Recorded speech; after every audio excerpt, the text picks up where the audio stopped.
Broadcasting live from the mountains of Montana, get ready for an hour of pure, unapologetic conservative talk radio. Liberals beware, because this is the Wise Conservative Show. Hello and welcome to another episode of the Wise Conservative Show. I'm your host, Connor Wise. Now, this episode is dedicated to something that's been going on for quite too long and something that they haven't even been trying to hide anymore. And that's the fight against making America great again, that the left has made their agenda and made their sole mission in terms of politics and in terms of the direction that our country is headed. So I'm going to start off with actually a little bit of audio for you guys. So Nancy Pelosi, of course, the Democrat from California, she's the House Minority Leader, and she was talking at a college.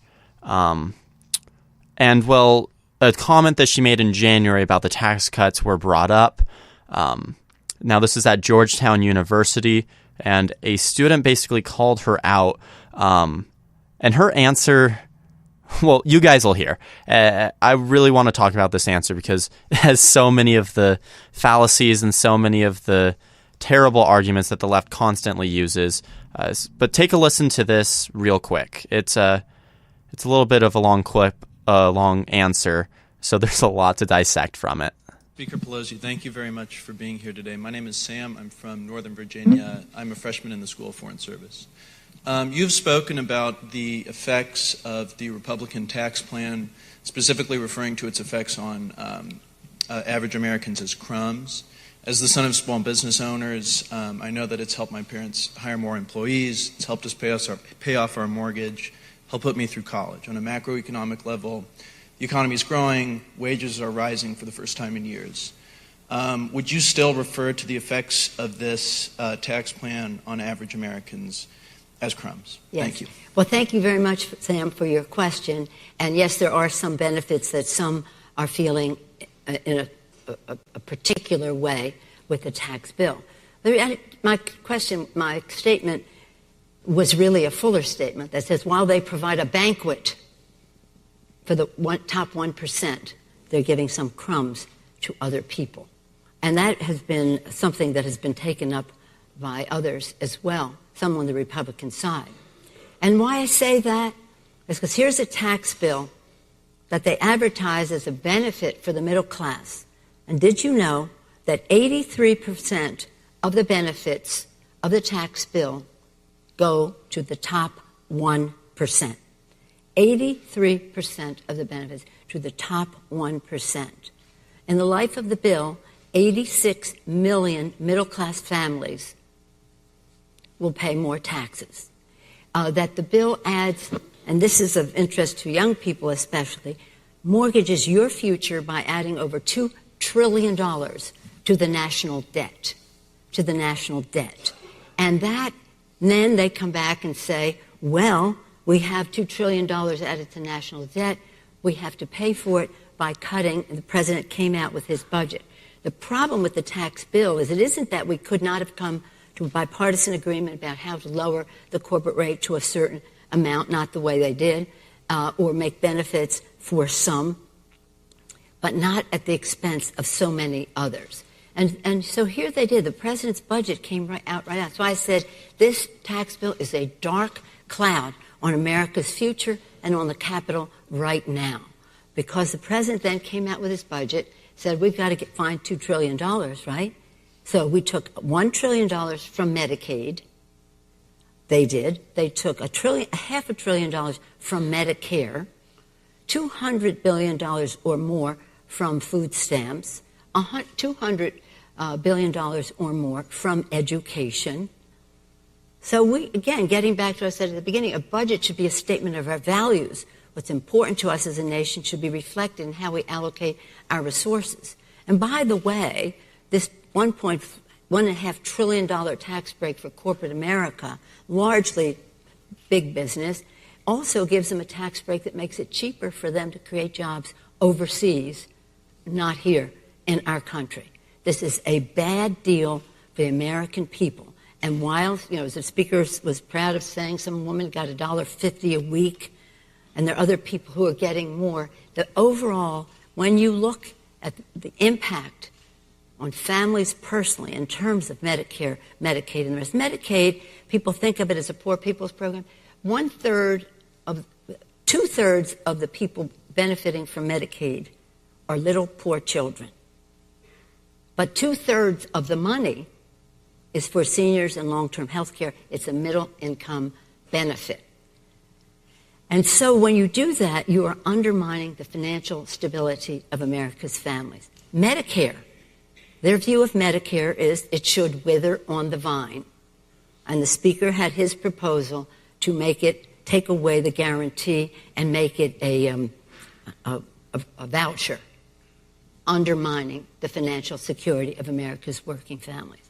What they're doing in the food and the farm bill right now is so out of whack without of any charity, love, sense of community. The way they're taking food out of the mouths of children, having work requirements. We all believe in some work requirements, but what they're doing is just bureaucratic and not consistent with our values. So I have no hesitation in saying that what they did, and even one of the Republicans said this is probably the worst, most unpopular and worst bills, and if I knew what the consequences were, I wouldn't have voted for it before. But too late now. Not too late, because when we win, we will revisit that and we will say, how do we do what we want to do for small business, which are the job creators, the capital formers in our economy. Very important. But they should have done much better in this bill rather than big corporate America getting the benefits that they got. So this is, again, about the bill, but about the impact that it had on the budget. And by the way, they say, oh, these tax breaks are going to pay for themselves. First, they're going to pay for themselves, and then we have to take it out of Medicare, Medicaid, food stamps, and education. But understand this, the people, the supply side, this is a difference.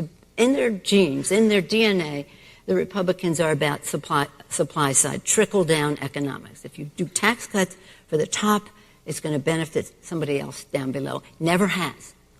But even those who believe in that, and one of them, Bruce Bartlett, perhaps you've seen him on TV, he's written a book on the subject. He worked with Jack Kemp, a former colleague whom I respected so much, but didn't agree with him on the supply side. He said, when we believe in this trickle down, but we never said it paid for itself. Anyone who tells you that, it's not true, it's nonsense, and it's BS, except in this religious setting. I wouldn't anyway say the words, but so it's wrong. It's wrong for our country. And again, we will fight it, respectful that there may be some advantages to some. 83% of the benefits go to the top 1%. Is that a statement of anybody's values? I just don't see it. So again, there's a way to do bipartisanship. When you do a tax plan, it should be bipartisan. The last one, 1986, Ronald Reagan in the White House, Tip O'Neill, and the Democrats in the Congress worked together for over a year, listening to what are the ramifications of these provisions. This thing, dark of night, speed of light, they didn't read it, and then they put it forth. And now they're coming to us and say, can we change this? Can we change that? Can we change this? Can we change that? Well, we have to put the whole thing on the table. Put a proposal on the table that promotes growth for our country, creates good-paying jobs, and reduces the debt. What they did does not meet that standard at all. But thank you, Sam, and I'm glad you're benefiting from it. So basically what we heard here, a bunch of the same old BS that we've heard liberals say time after time about these tax cuts. And what's even worse is the fact that she's continuing to say that this isn't helping the middle class, even as people from the middle class are telling her that this is helping them. She didn't answer that student's question, and she didn't respond to the fact that he actually is benefiting from it. She walked right around it. I mean, she's a good politician. She's been in Congress for probably over 30 years now. She knows how to dodge questions. But I want to actually go through here. I was writing down during that a few of the statements that she said, a few of the points that she made. And one of the things that she kept bringing up is the fact that some Republicans support her comments on this. And I've definitely talked about these same Republicans on my show before. These are the rhinos. These are the Kasich, all these rhinos that don't have a good Liberty score, the McCains, the people like that don't actually care about conservative values, but still call themselves Republicans. Yeah, they're going to agree with liberals because they are liberal themselves. And then furthermore, she thinks that that should back up her point just by the fact that she thinks that makes it bipartisan. She thinks that that makes it have support from both sides of the aisle. But these aren't people that the majority of Americans support, and her ideals aren't what the majority of Americans support. So she said that the middle class ends up paying more in this. She said that multiple times. But from what I've seen in real life, from what I've heard from stories, and from what I've seen from articles and from real people talking about their businesses, their small businesses, and talking about their families, all I've seen is people saying that they're being helped by this. All I've seen are people thanking President Trump and the Republican Congress for passing this. But see, that's where these liberal narratives always fall off. They're not based in reality. They're based in this own fantasy unicorn world that they live in. But we've only seen people benefit from this. And then this is the one, this next point, it's one that they put as their main point from the second the tax cuts were even talked about. It adds $2 trillion to the debt. Now, that's a misleading statistic right there. If the economy doesn't grow, which it already has grown from that point when this statistic was found, if the economy doesn't grow and jobs aren't created, which they have been, and businesses don't thrive, which they have, then yeah, $2 trillion is added to the debt. And that's not accurate, though. That's not how economies work, and that's not how governments work. You have to take into account what's going to happen to the economy, what's going to happen to the GDP. And from the implementation of this, just from even speculation, stocks soared, people got more money in their pockets, jobs were created, more companies agreed to putting more plants in the U.S. when these tax cuts were passed because they knew that they were going to save money that way. More jobs were created, the economy thrived, and people got more money in their pockets.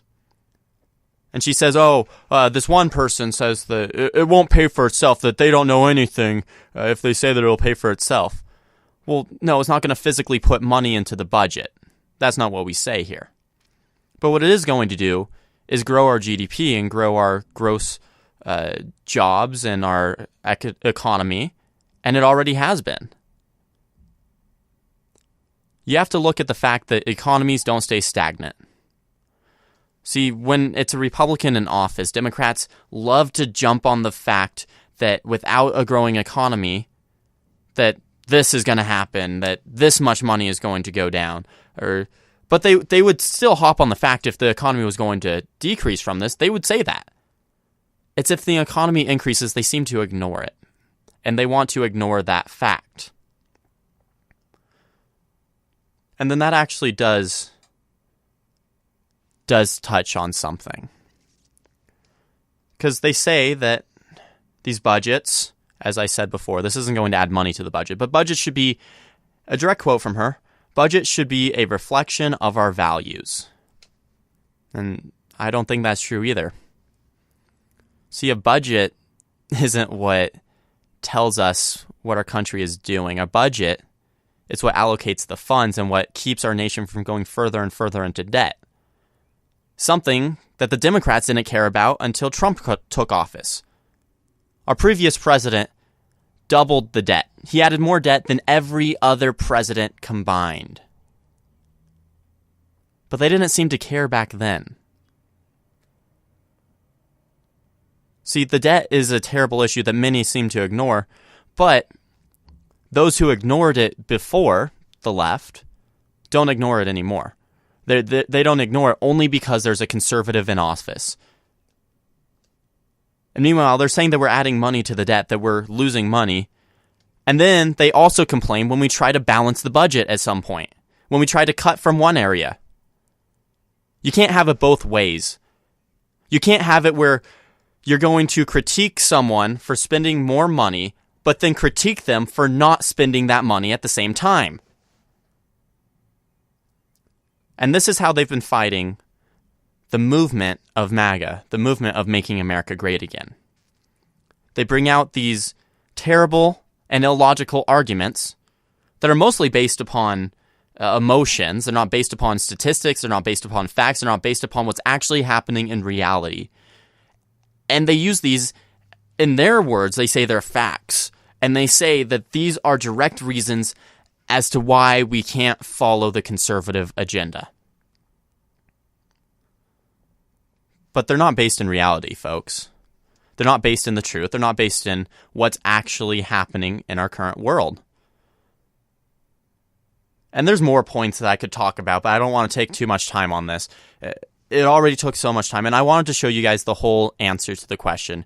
Because unlike CNN, unlike MSNBC, unlike the mainstream media, I like to give you guys what's actually happening and the real facts. So if it is a long comment from someone on the left, I'm still going to play it for you guys. Because I think you deserve to know the truth that CNN and MSNBC think you shouldn't know. And that's why I want to dissect this. And I could go on and on and on about it because there's so many fallacies within her arguments. But I'm actually going to take a quick commercial break. When we come back, we do have a new judge ruling in New York City that quite honestly is illogical and, well, it's hypocritical to past judge rulings in terms of America. Well, that's coming up right after this commercial break. Don't go anywhere. This is The Wise Conservative Show.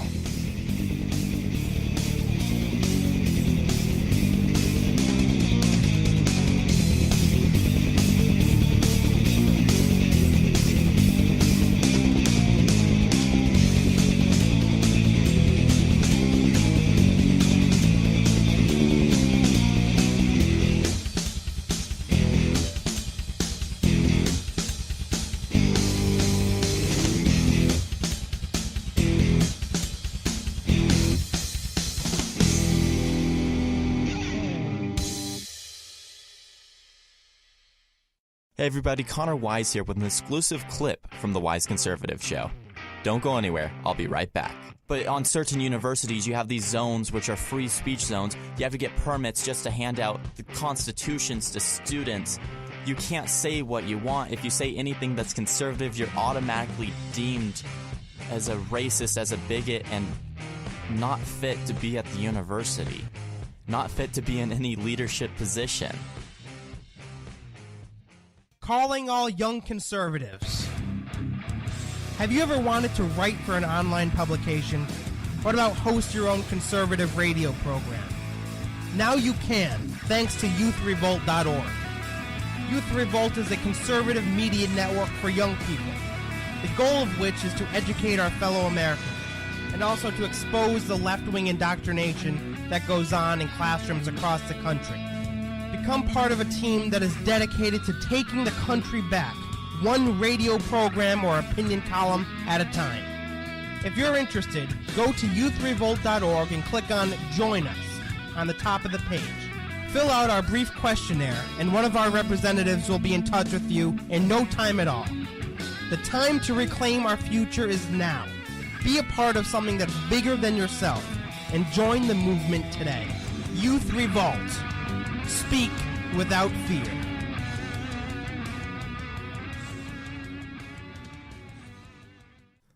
America is known for its expansive wilderness for all to explore, and for many, that exploration is an important hobby.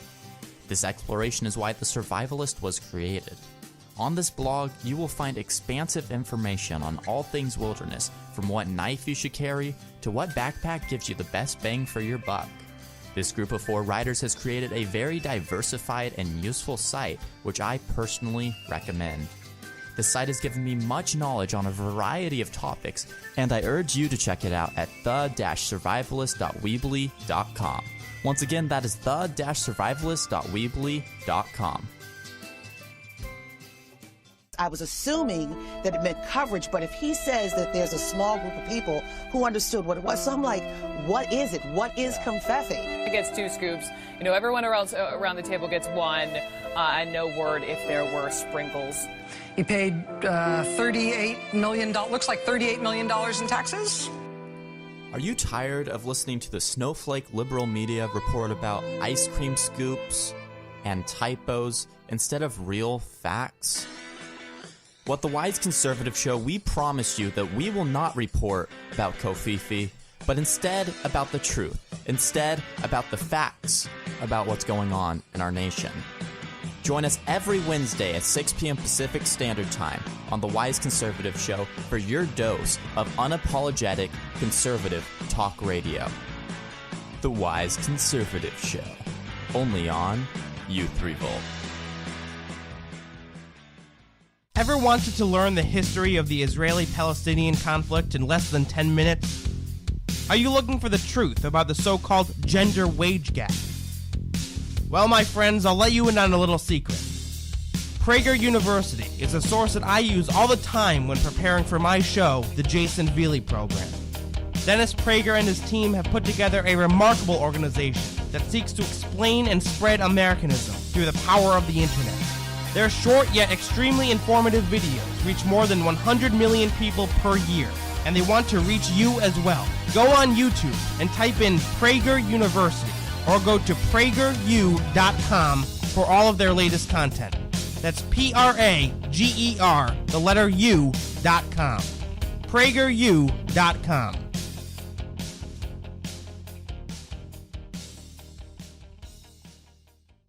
A well-regulated militia, being necessary to the security of a free state.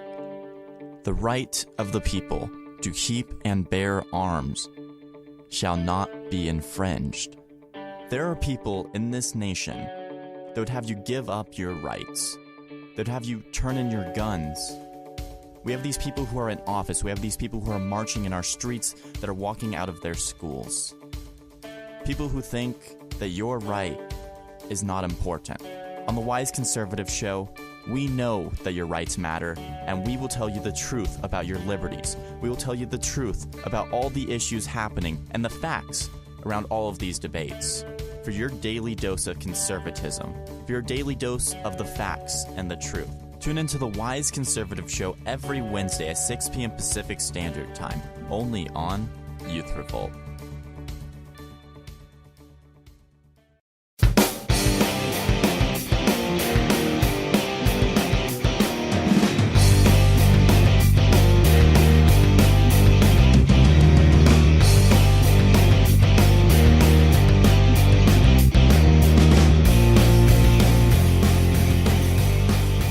Welcome back to the Wise Conservative Show. I am your host, Connor Wise, and as promised, so this ruling that just happened in New York City, well, it's pretty much exactly opposite of what the left and the liberal judges have ruled in the past. Well, this judge in New York City ruled that kicking a Trump supporter out of a bar does not violate the law. Now, and before I actually get into this, I do want to agree that I believe that businesses have the right to refuse service to anyone. And I agree with the fact that a business can refuse the right to someone merely because of them wearing a MAGA hat. But I also want to point out the fact that liberals don't always follow this rule of thumb. But getting into the details of this story, Greg Piatek of Philadelphia, he claims he was refused service and then eventually removed from a New York City bar in January of last year, 2017, for wearing a Make America Great Again hat. And that's in the lawsuit against the establishment. So he claims that the staff of the Happiest Hour, the bar, told him, quote, "Anyone who supports Trump or believes in what you believe is not welcome here. And you need to leave right now because we won't serve you." And, well, I agree with the fact that they're allowed to do this. I believe with the fact that businesses can refuse service, as I've said. But let's go back to another small family-owned business that has been in controversy such as this before. Let's look at this little cake shop who refused the service to people who wanted a cake baked for their gay wedding. And, well, they refused service because they didn't personally believe in it. They didn't hold the same beliefs, just as the people who refused service in this bar. They didn't hold the same beliefs. Well, not only were the owners of that small little cake shop, little family-owned place, forced to make the cake, but they also were forced to essentially close down from all the fees and the funds that had to go towards the lawsuit. And now they don't have that business. Their lives were completely destroyed because they refused service to liberals. You see, in that case, according to the left and according to liberal judges, it was okay. It was okay to force the establishment to do whatever they wanted. It was okay for the state to force them to do it. But when it comes to conservatives, when it comes to businesses refusing service to conservatives, it's another story. And this is the double standard that the left has based its entire ideology upon. Whether it's businesses, whether it's the budget, whether it's the debt, or whether it's even just who you tolerate and who you accept. The left always accepts, they always agree with, and they always support anyone who is liberal. I get it, they have strong bonds with each other, apparently. They don't want to support the other side. But every time the same situation happens, and a conservative is in that spot, they disagree, they don't think that the conservative should win, and they don't think that the conservative is right, no matter what situation. We see time after time, the left is intolerant while claiming that they're the most tolerant people on earth. But the fact is, they're not the most tolerant. The fact is, they don't look at everyone as Americans. They don't look at everyone as, oh, if you're a business owner, that's just another customer.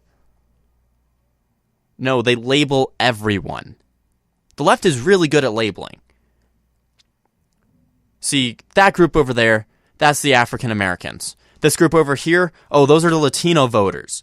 This group right here, that's the LGBTQ plus I whatever other letters are in it nowadays. They label everyone. Oh, that's conservatives. Oh, that's Trump supporters. That's people who support the Make America Great Again movement. That's people we don't like. Oh, that person has an NRA sticker. I don't like them anymore. And that's how their entire agenda works. You see, they can't get over the fact that there's different opinions. So when they come across these other opinions, they essentially freak out, they melt. It's the snowflake effect that we've talked about many times. They get triggered. They don't know how to take the fact that someone doesn't have the same opinion as them. And the majority of the left is hypocritical in this. Because as a conservative, I don't see that group as Black Americans. I don't see that group as Latino voters or what have you. I don't see those individual groups. What I see is a bunch of Americans with differing viewpoints. That's what I see. And that's what the conservative movement itself sees. We don't see all of these different taglines that the left loves to stick on people. No, we see every single person as the same. The left claims that they're tolerant. The left claims that they're for equality. But then they go and do that, and they divide everyone up into individual groups. They divide these people up into that group, these people up into another group. And they don't give you a chance to say anything. They don't give you a chance to support your ideas or to say why you disagree with their ideas. They just steamroll right over you. And it's apparent in many areas, especially on campuses and sadly, a lot of courthouses. A lot of judges are very liberal. And see, the thing is, we don't see this kind of thing happening from conservative judges. Because conservative judges rule based on the Constitution, not based upon their political beliefs. And yet again, this is another way that the left is attacking MAGA and attacking the Make America Great Again movement as a whole, because they don't want it to happen. But just to show some support towards not only our president, but also Congress and, well, a few things that are happening in our country currently, I have a few polls for you guys. Now, these are Fox News polls, so, whatever your feelings are towards them. But what we have here is the fact that a majority approve of President Trump ordering the missile strikes in Syria, of course, in response to the country's suspected use of chemical weapons. So a year ago, we saw that 29% disapprove and 67% approve. Now, it didn't really change too much, with 61% still approving and 31% disapproving. It also was found that veterans are more likely than non-veterans to approve of these strikes, with 76% approving and 59% of non-veterans approving of these attacks. But despite the approval of these airstrikes, voters are mixed on the president's policy in Syria as a whole. 16% are saying that he's been too tough on Syria. 31% say that he's not tough enough. And the largest group, 39%, says that he's doing about right in terms of toughness on Syria. Now, in order to compare, the number saying that Trump is not tough enough is 30% for North Korea, 35% for Iran, and 51% on Russia. In general, should the president get consent of Congress before military action, which is a big issue lately, especially after those airstrikes? Well, in September 2013 for Obama, 78% of people said should, and 18% said that he should not. Well, now with Trump in office, it's actually gone down for the should. 60% of people said that he should get approval of Congress, and 20%, which is slightly higher by 2%, says that he should not. So this shift, if you're wondering where it comes from, it's actually from the number of Republicans saying that it's necessary, dropping 40 points, and also a 22-point decrease among independents. Among Democrats, the portion wanting the president to get consent of Congress basically held steady at 76% in 2013 and around 80% now. So what do these numbers exactly mean? What's the breakdown here? Well, people approve of the reasoning and the airstrikes. People think that they're justified, and I agree with that. I do believe that these airstrikes are justified. But a majority of people also think that President Trump should get congressional support for military action. Now, this is an issue where a lot of conservatives nowadays are divided upon. And this is where you get the group of neoconservatives and then the more libertarian-based conservatives in terms of ideology. Now, this is where the party also sort of splits. We see that the more libertarian-based conservatives think that he should get consent and that every president should get consent before military action. But of course, we always have the war hawks, John McCain, and all of those neocons that don't think that it's necessary and didn't think it was necessary even with President Obama in office. Personally, I do think that military action needs congressional approval, but I also agree with these airstrikes. I believe that they are necessary, that they're morally just, and that, quite honestly, the Syrian people need help, and we're the only ones that have the firepower and the manpower to do it. But moving on to two last quick polls right here. So they asked, whether the important investigations continue into Trump campaign and the Russian government, so whether there was, in fact, collusion. So now 34% of people think that it should continue in today. That's up 3% from June of last year. 15% say very, which is down from 21% of last year. Somewhat is at 18%, which is exactly the same as in last year. And not at all continuing this investigation is at 29%, which is up just 1% from 28% in June of 2017. So we do see that, the largest group is that it's extremely important for this investigation to continue.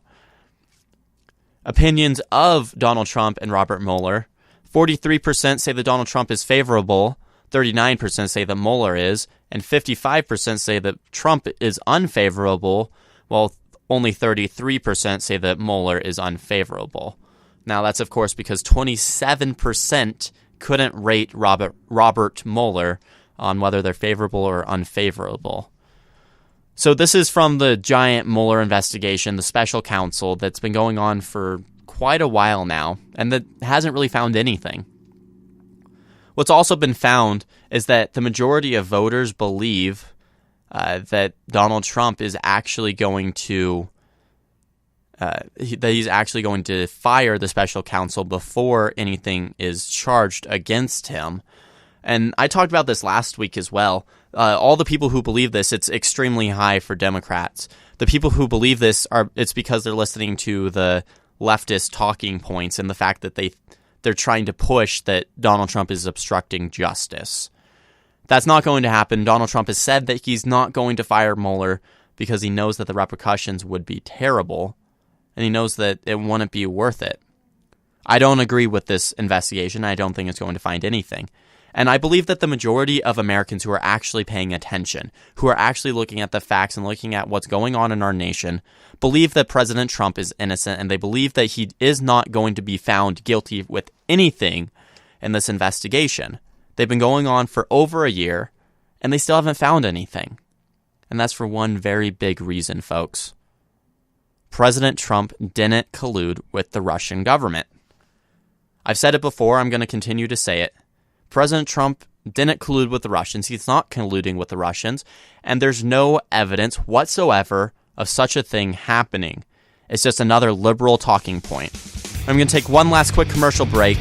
Don't go anywhere. This is the Wise Conservative Show.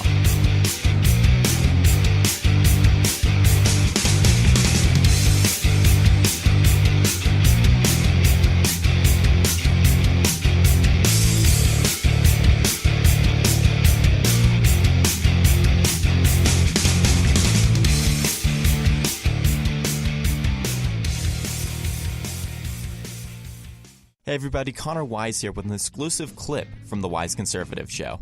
Don't go anywhere, I'll be right back.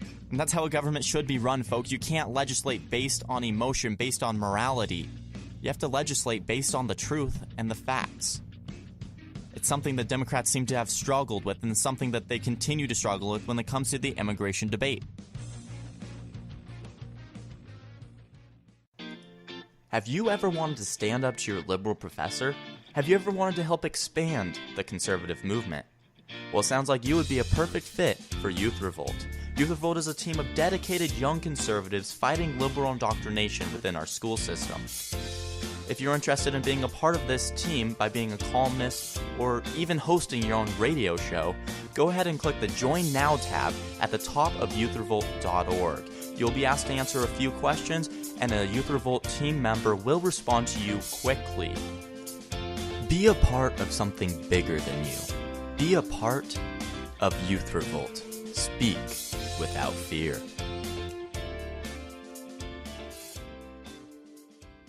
Ever wanted to learn the history of the Israeli-Palestinian conflict in less than 10 minutes? Are you looking for the truth about the so-called gender wage gap? Well, my friends, I'll let you in on a little secret. Prager University is a source that I use all the time when preparing for my show, the Jason Veely Program.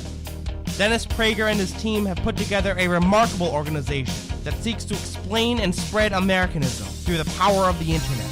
Their short yet extremely informative videos reach more than 100 million people per year, and they want to reach you as well. Go on YouTube and type in Prager University, or go to prageru.com for all of their latest content. That's Prager, the letter U.com. prageru.com.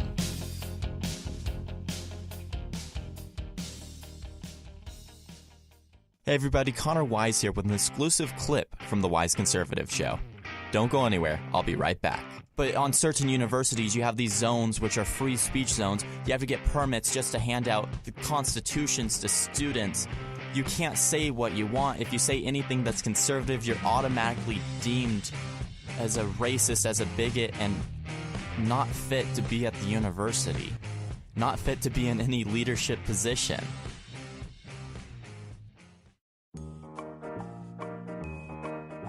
And that, class, is why America is the worst country in the history of the world. Are you sick of your professors telling you lies? Now remember, children, if you're white, it means you're privileged. Don't ever forget that. Do you sit through class convinced that your head is going to explode at any given moment? Sounds like you could use some backup. Visit youthrevolt.org for exclusive content produced by young conservatives for young conservatives. Youth Revolt features a dedicated team of radio hosts, political columnists, and video bloggers, all of whom are 100% committed to taking back the future of this country. So what are you waiting for? Tune out your Marxist professor and visit youthrevolt.org now. A well-regulated militia, being necessary to the security of a free state. The right of the people to keep and bear arms shall not be infringed. There are people in this nation that would have you give up your rights, that would have you turn in your guns. We have these people who are in office, we have these people who are marching in our streets, that are walking out of their schools. People who think that your right is not important. On the Wise Conservative Show, we know that your rights matter, and we will tell you the truth about your liberties. We will tell you the truth about all the issues happening and the facts around all of these debates. For your daily dose of conservatism, for your daily dose of the facts and the truth. Tune into the Wise Conservative Show every Wednesday at 6 p.m. Pacific Standard Time, only on Youth Revolt.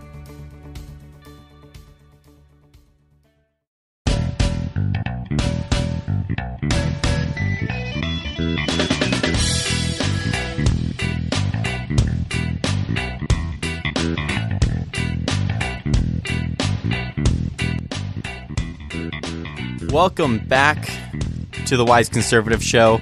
For this last segment, I'm your host, Connor Wise. Now, before we get into a couple more things here, I want to talk about something that's actually going on at my own school. So if you don't know, I'm in college right now. I'm sure all of you who are listening do know that, though. I go to Montana State University, and basically what's happening is our administration is updating, in their own words, our free speech policy on campus. Now, I'm sure you know where this is going. So basically, the administration and the administrators of our campus, this is the exact reasoning. Now, I don't have the exact paper pulled up right now, but I read through it. And the reasoning was because they're afraid of something happening on our campus, like what happened in Charlottesville with the white nationalist rally and also the Antifa anti-protesters, and also what happened at Berkeley. They're afraid of those things happening. Those were the two specifically mentioned events that happened within the past year that they're using as backup as to why they're implementing this new policy or updating their old policy. So basically what's changing is the fact that free speech events, as they call them, that is a direct quote, free speech events are going to be more limited, and they're going to be much more controlled. What's going to happen is you can't bring pretty much anything that you want to any of these events. You can't have any of these events without specific permission from the administration within 50 feet of any of the buildings. And so that's basically anywhere on campus. And you can't have any of these protests basically at all because of that. And furthermore, you can't bring anything that they deem as an improvised weapon to a, quote, free speech event. So not only does that include walking your dog past one of these events, it includes having a soda can as an improvised weapon. You don't need to use it, but you're not allowed to bring any of that to free speech events. You're not allowed to have any bottles or anything that you could use to hit another person, and the list is not definite, so they can add whatever they want to it. But basically, what really makes me angry is the fact that this university is moving in the direction of so many other universities in our nation, where they believe that your free speech should be limited, while saying that free speech is accepted. You see, universities are great at saying that they're listening to what students want.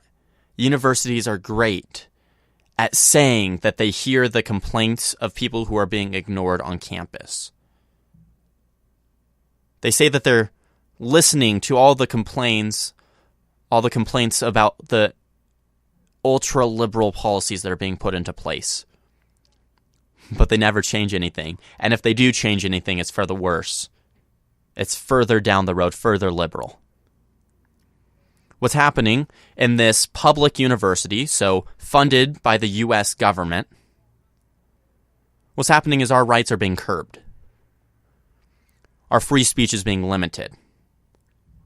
And it's moving in the direction where you have these free speech zones that you have to go to just to say anything. Where you have to get a permit to use your right to expression, to use your right to free speech, to use your right to symbolism and all of that. Your First Amendment right. But you see, that's the thing about a right. You're not supposed to have to get a permit to use it.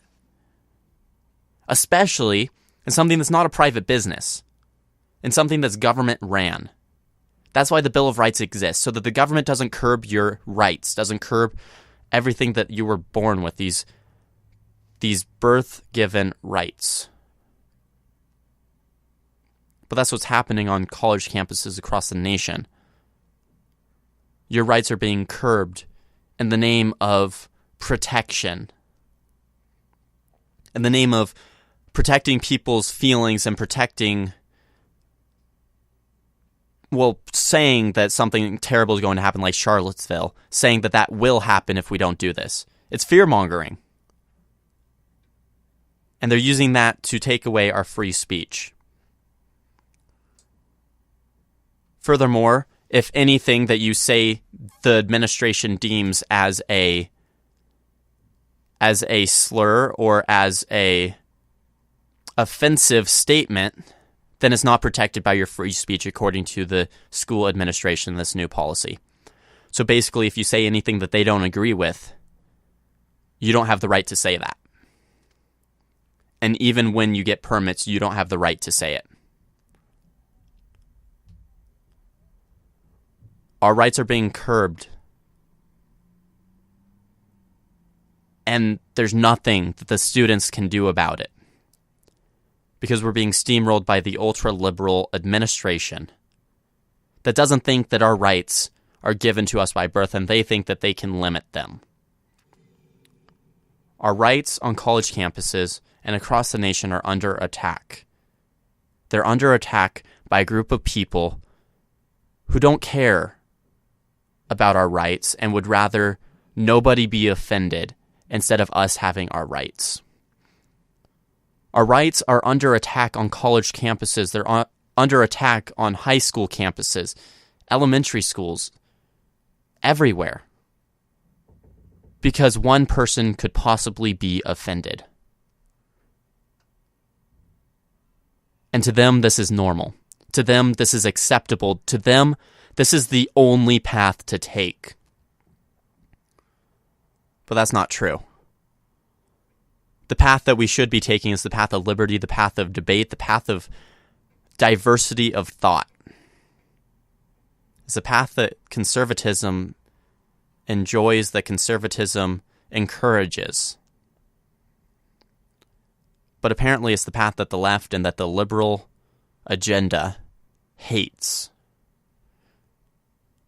It's the path that the administration within the liberal school system thinks is dangerous. All right, sorry guys that took so long, but it really does anger me that these schools are able to get away with so much in terms of curbing our rights. I wasn't able to get to the next two articles that I had lined up for you guys, but I do think that we have a real issue on our hands, and it's not just at this university. It's at universities across the entire nation where our rights are being curbed because they think that one person might be offended. It's not okay. But it's the leftist agenda in America right now. It's the agenda trying to curb diversity of thought, trying to make everyone think the same way. All right, that's all for today's episode of The Wise Conservative Show. I've been your host, Connor Wise. You can find The Wise Conservative Show on youthrevolt.org, Spreaker.com, iTunes, iHeartRadio, TuneIn Radio, and many more sites. Go ahead and like The Wise Conservative Show on Facebook. I will be back live again next Wednesday, so don't miss that. I'd like to thank you all for tuning in, and as always, God bless.